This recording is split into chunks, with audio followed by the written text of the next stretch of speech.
የሀገሪቱ ኢኮኖሚ በዛን ሰዓት 300 እጥፍ ተጨመረ አልተጨመረ ምን ሸከም ነበር የሚለውን ነገር እንድትመለከት ስለፈለኩ ነው። ነገ 300 እጥፍ አልጨመረም ውሸቱን ነው። ያ 300 300% ለማለት ፈልጎ ካልሆነ በስተቀር he's used to lying so much he can't afford it. Pathological ሆኖበታል. He has to lie unnecessarily. That's what surprised me. ፖለቲከኛ ያጋንናል ያለ ነው አቺቭመንቱን ያጋንናል ግን ተራ ቀዳዳ ነው እያቀረበ ያለው ለምሳሌ ያኔ ብድር መክፈል የሚችል ኢኮኖሚ ነበር አሁን ይችላል ኢትዮጵያ የስትራክቸራል አድጀስትመንት እንድታረግ IMF እና ወርልድ ባንክ ለረጅም ጊዜ ኢኮኖሚክ ሊበራላይዜሽን እንዲገቡ ለረጅም ጊዜ ጫና ሲያደርጉ ነበር እምቢ ነው የተባሉት መለስ ብቻ አይደለም የኢትዮጵያ ኢኮኖሚስቶች I cannot find a single Ethiopian economist ብዙዎቹን አዋራቸዋለሁ ኢትዮጵያ ላለችበት የኢኮኖሚ ደረጃ በአሁኑ ወቅት ሊበራላይዜሽን ስለ ስትራክቸራል አድጀስትመንት ጠቃሚ ነው የሚል አንድ ሰው አላየውም ለምንድነው ሁሉ እሱም እኮ አብይ ራሱ እኮ እምቢ ሲል ነበር መጀመሪያ አካባቢ ላይ 2019 2020 ላይ 20 አካባቢ እምቢ ሲል ነበር ለምንድነው አሁን ማንኛውም ዓለም ሊቀበል የማይፈልገውን የስትራክቸራል አድጀስትመንት ለመቀበል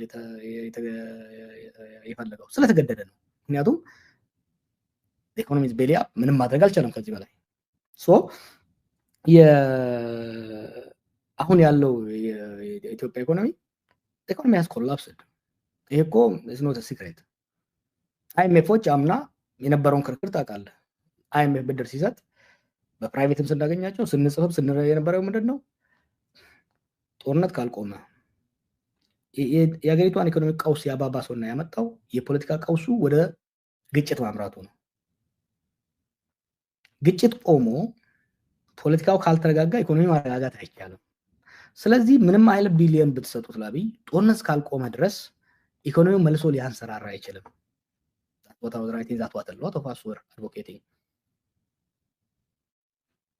IMFዎችም ቢያሉና ባንክ ስለሆኑ ሰጡት የዛሬ ወር አካባቢ ባወጡት ሪፖርት ግን ሪፎርሙ አደጋ ላይ ነው ሪፎርሙ እየሰራ አይደለም ምክንያቱም ምንድነው አንደኛው ጦርነት ነው ሌላኛው ተቋማዊ አቅም አልተቻለም የተቋም አቅም ሪፎርሙን ኢምፕሊመንት ለማድረግ የሚችል የተቋም አቅም የለም ሁለቱም ከዚህ በፊት እንደለው የነበረው አንደኛ ጦርነት እስካልቆመ ድረስ ኢኮኖሚው ሪቫይቭ ማድረግ አይቻልም እንዲያሰራራ ማድረግ አይቻልም ሁለተኛ የኢትዮጵያ ስቴት የኢትዮጵያ ሀገረ መንግስት አቅም ተመናምኗል የመንግስት አቅም ኢኮኖሚ ማኔጅ ማድረግ የምትችለው የመንግስት አቅም ጠንካራ ከሆነ አስተዳደራዊ አቅሙ እስከታይ ድረስ የምታወጣውን ፖሊሲና ስትራቴጂ ለማስፈጸም እስከታይ ድረስ ለማስፈጸም የሚችል አስተዳደራዊ መዋቅር ሲኖር ነው ያ መዋቅር ተበልቶ ቤዚካሊ አሁን ያለች ኢትዮጵያ የከተማ ኮሪደር ብቻ ነች እኮ አብይ የሚያስተዳድረው ኮሪደሩን ብቻ ነው አዲስ አበባ ውስጥ የሚያስተዳድረው ኮሪደሩን ከዛ ውጪ ያላለው ሰው ሀጃም የለውም ቁጥጥርም የለውም ሮቤም ከሄድክ የሚያስተዳድረው ኮሪደሩን ነው ባርዳርም ከሄድክ ኮሪደሩን ነው የሚያስተዳድረው ያ ማለት ምንም ቢሊየን ቢሰጡት ፈረንጆቹ ወይ አረቦቹ ያ ገንዘብ ከኮሪደሩ ላለፈ ያለውን የኢትዮጵያን ኢኮኖሚ ኢምፓክት ሊያደርግ አይችልም የሀገራችን 90% የሚሆነው እናሳንሰውና ገበሬው 80% የሚሆነው ደግሞ ከኮሪደሩ ውጪ ነው ያለው ይሄንን ኢምፓክት ሊያደርግ የሚችል የመንግስት አቅም የለም ይሄ መንግስታዊ አቅም መልሰን መገንባት ካልቻልን ድረስ ከኢኮኖሚው ቀውስ ለመውጣት ያዳግተናል ማለት ነው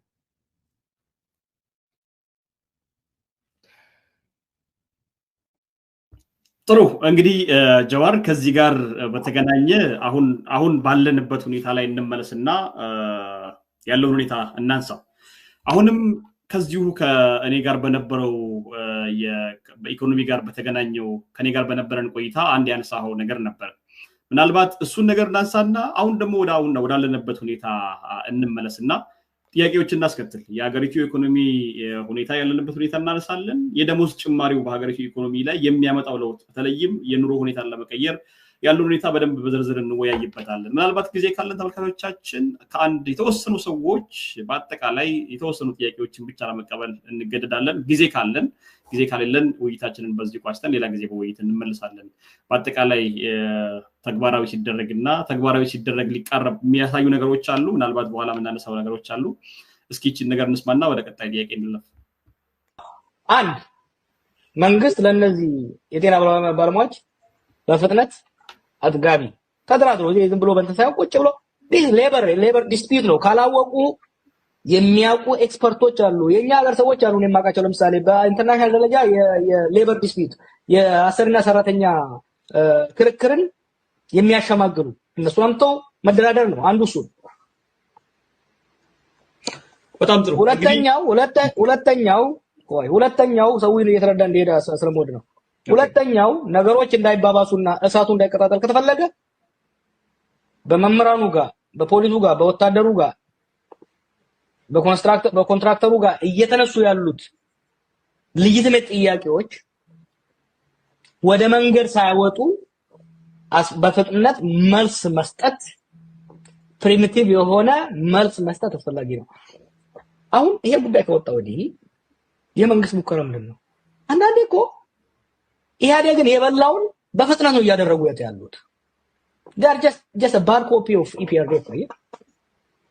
አሁን ምንድን ያደረጉት ባለፉት አንድ ሳምንት ውስጥ ስብሰባ ነው ያደረጉት። ካድሬዎች ሰውን ሰብስበው በ7 ዓመታት የሰራነው ስራ እነኚህ የውጪ ተላላኪ ኃይሎች ምናምን ወዳጄ ዳቦ አጣ ህፃን ከቤት የምታለቅሰው ሰው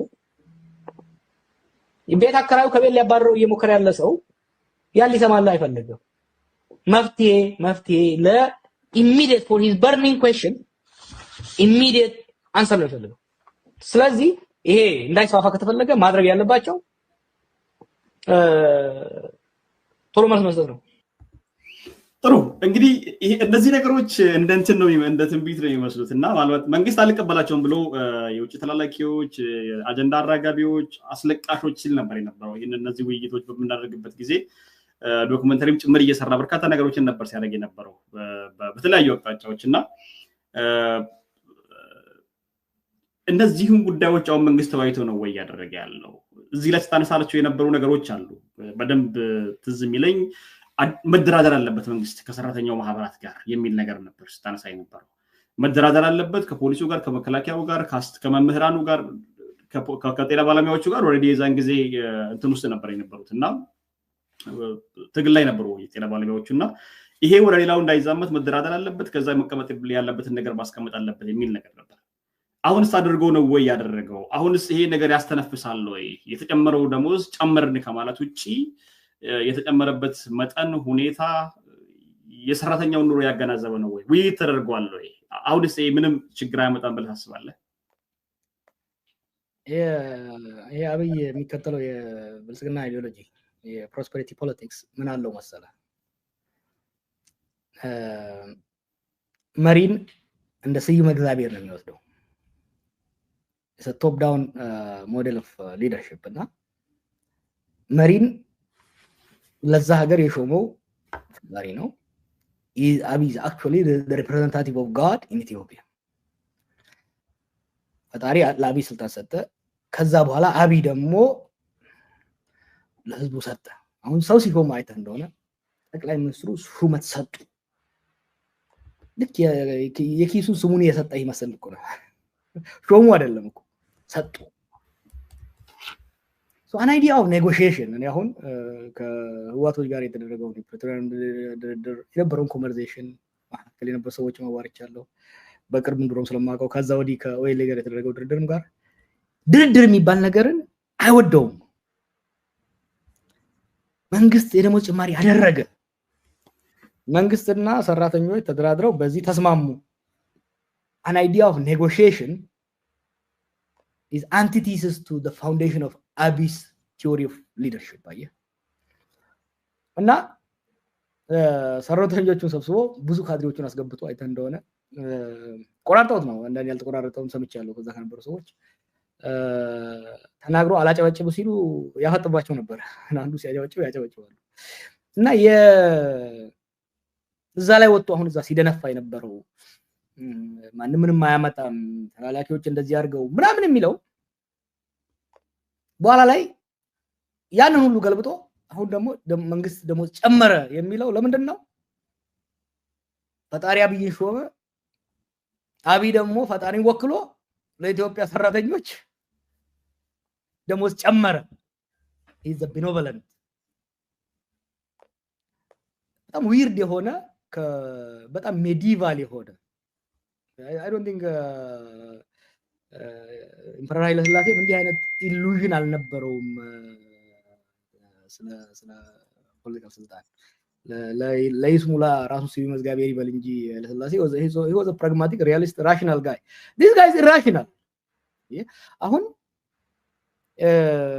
ያኔ ቁጭ ብሎ ከሰራተኞቹ ከሚደነፋባቸው ይሄን ያህል አሳመርኩ አገር ኢትዮጵያን አሳደኩ አይናችሁን ክፈቱ እያለ ሰውን ከሚያስጨንቅ እሺ በቃ ይሄው ያለችኝ ገንዘብ ይቺ ነች ይሄን ያህል ጨምራለሁ ይሄን ያህል ጨምራለሁ ብሎ ቢደራደር ምናልባትም አሁን የገባበት መቀመቁት ላይ ገባ ይችላል ነበር no but he can't do because he is human Xavier he represents God anointed him there አየህ እና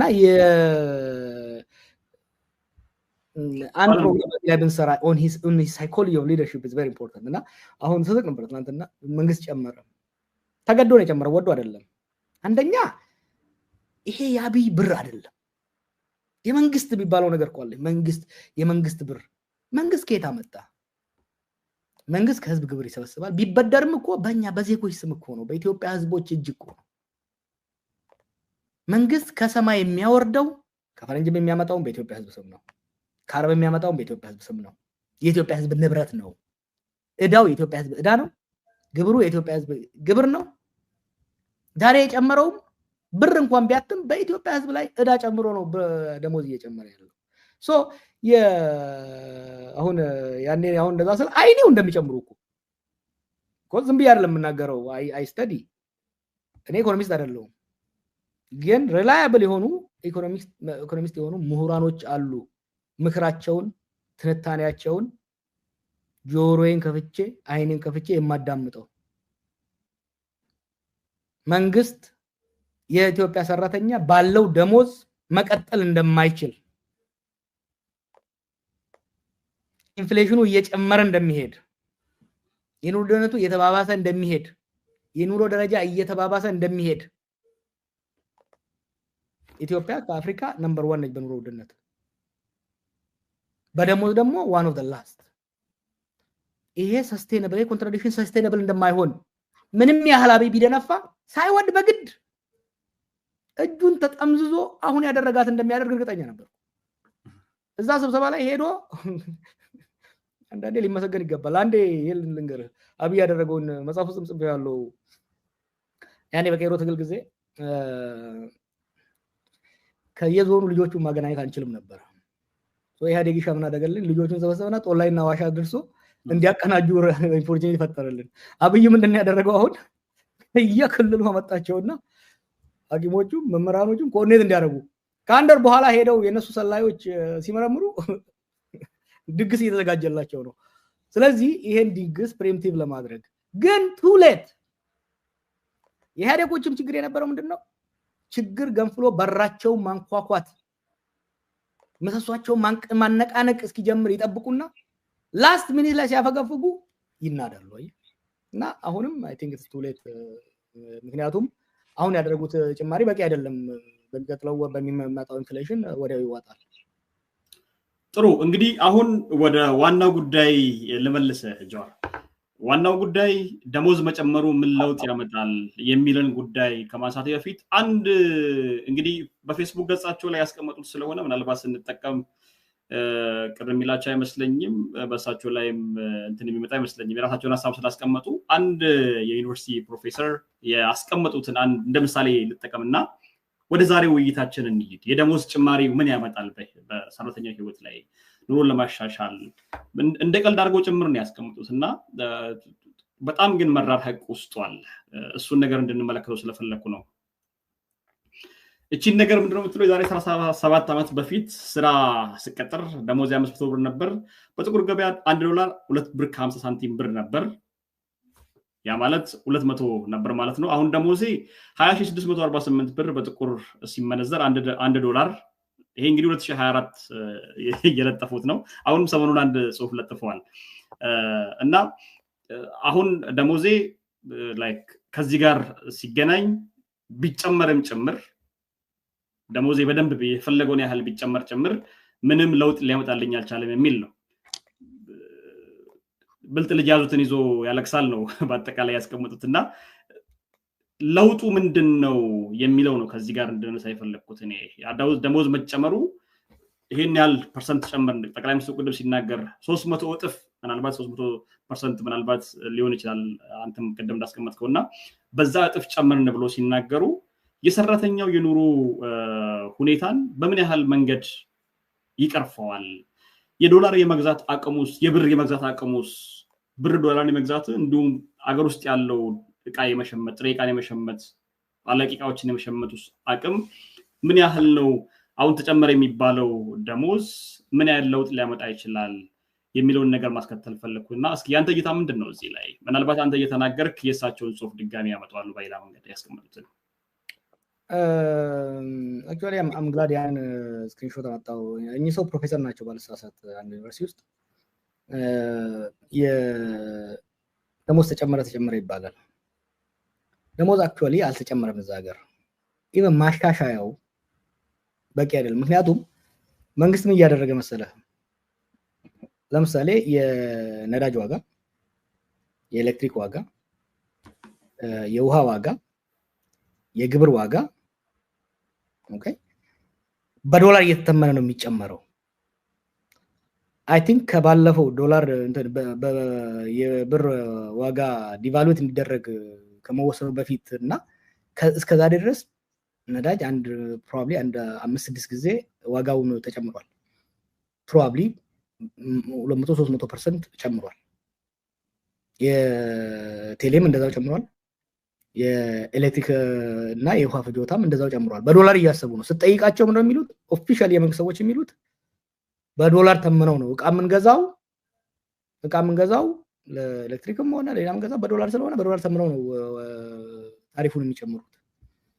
ለመንግስት ሰራተኛው ሲሆን ግን እንደዛ ያደርጉትም።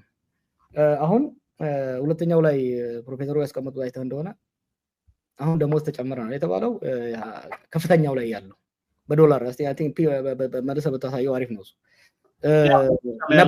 ነባሩ የሚባለው ደሞዝ በ20,000 ከፍተኛ 20,000 ምናምን ሲያገኝ የነበረው ሰው ዶላር 55 በነበረበት ጊዜ ካልኩሌት ሲደረግ $372 ነበር። አሁን ጣሪያ ደረሰ ወይ ነው 39,000 የሆነ ሲባል ግን በ140 ስታባዛው ስንት ነው የሆነው? 278,000 ነው። ይሄ ኖሚናል እና ሪል ምን ነው አለ የኖሚናሊ ኦልሞስት በእጥፍ ጨምሯል። ያሁን የዚህ የከፍተኛ ጣሪያ ላይ ያሉ ፕሮባብሊ ፕሮፌሰሮች ደረጃ ያሉ ሰዎች የሚያገኙት ደሞዝ ኖሚናሊ በእጥፍ ጨምሯል። ኢን ሪል ቫልዩ በመግዛት አቅሙ ደግሞ በብር መግዛት አቅሙ ከመዳከሙ የተነሳ ወደ 278 ኦልሞስት $100 ቅናሽ ነው ያሳየው ማለት ነው። የዚህን ፕሮፌሰር ጽሁፍ ራሱ ብታየው የሪል ያደረጉት በቂ አይደለም። እኔ ትላንትና ስለጥፍ ምንድነው ያልኩት? አትሊስት ችግሩን አክኖሌጅ አድርጎት ችግሩን የህዝቡን ጥያቄ የሰራተኛውን ጥያቄ ተቀብሎ ደሞዝ ማስተካከል ያስፈልጋል ብሎ አምኖ መውሰድ አንድ እርምጃ ሆኖ ሳለ አሁንም ግን የይስሙላ ነው የሆነው።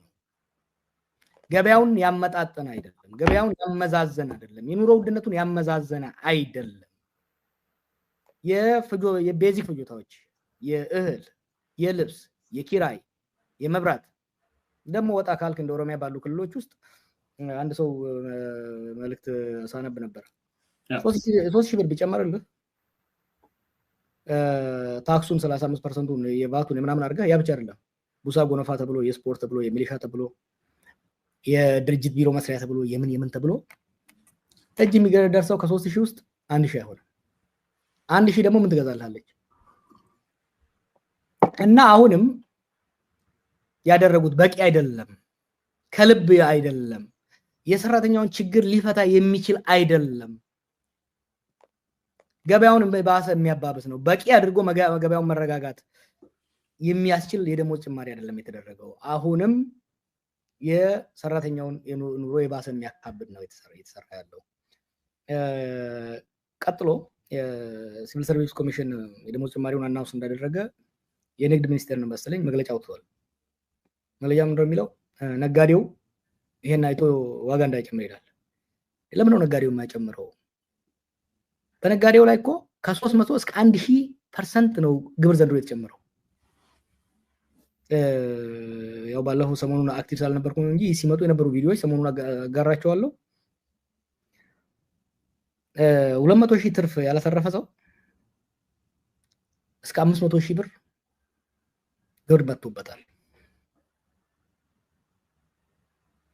በዛ ላይ ጉቦ ከፍሎ ነው የሚያደርገው። አሁን ኢትዮጵያ ውስጥ እኮ ግብር ከበዛብህ ኦኬ አሁን ልክፈልና የሚቀጥለው መክፈል ስለማልፈልግ ፈቃዴን የንግድ ፈቃዴን ልመልስ ብትል አይፈቀድልህ እና ነጋዴው ላይ ግብር ሰማይ ወጥቶበታል። የኤሌክትሪክ ፍጆታ ሰማይ ወጥቶበታል። የውሃ ፍጆታ ሰማይ ወጥቶበታል። የነዳጅ ፍጆታ ሰማይ ወጥቶበታል።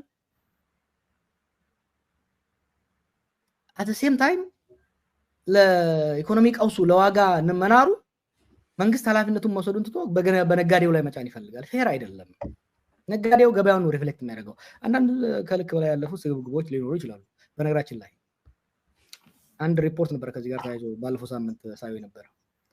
ኢትዮጵያ የታክስ ቱ ጂዲፒ ሬሾ በጣም ትንሽ ነው ከአፍሪካ ይባላል። ለምን እንደሆነ ታውቃለህ? ኢትዮጵያ ግብር መክፈል እየከፈለ ስላልሆነ አይደለም፣ ውሸታቸው ነው። በአፍሪካ ውስጥ እንደ ኢትዮጵያን ስቴት አሁን ነው እየተዳከመች የመጣችው እንጂ እንደ ኢትዮጵያን ስቴት ፓወርን ብሮድካስት ማድረግ የምትችል እስከ ቀበሌ ድረስ ደርሳ ከገበሬው ግብር መሰበሰብ ስቴት በጣም ውስን ናቸው።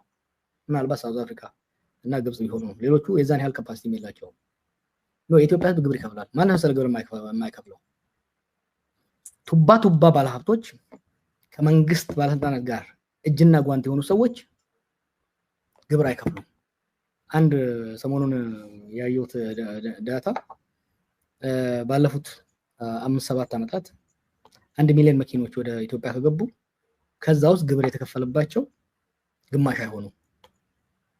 ሌሎቹ በተለያየ ምክንያት ታክስ ፍሪ ሆነው ነው የገቡት። ታክስ ፍሪ ግን አልሆኑም። እነኛ ነጋዴዎች 1 ሚሊዮን ከሆነ መክፈል ያለባቸው በመኪናው ላይ ወደ ዘይዱ እነሱ 250 ወይ ደግሞ 25%ን የዛን ግብር 25%ን ለራሳቸው ይወስዳሉ፣ 25%ን ለባለስልጣኑ ይሰጣሉ፣ 50% ሴቭ ያደርጋሉ ማለት ነው። this is what's happening። የሙስናው መጠን ነው ግብሩን እየጎዳ ያለው እንጂ የኢትዮጵያ ህዝብ ገበሬውማ ግብር ቀፍቅፎ ነው እየከፈለ ያለው። በመልቲፕል ደረጃ ቀጥታ ግብር ይከፍላል። አሁን እኮ የዶሮም የአህያም የበግም ግብር ይከፍላል። የመሬት ይዞታ ብቻ አይደለም። ከዛ ላይ የሚሊሻ ይከፍላል፣ የስፖርት ይከፍላል፣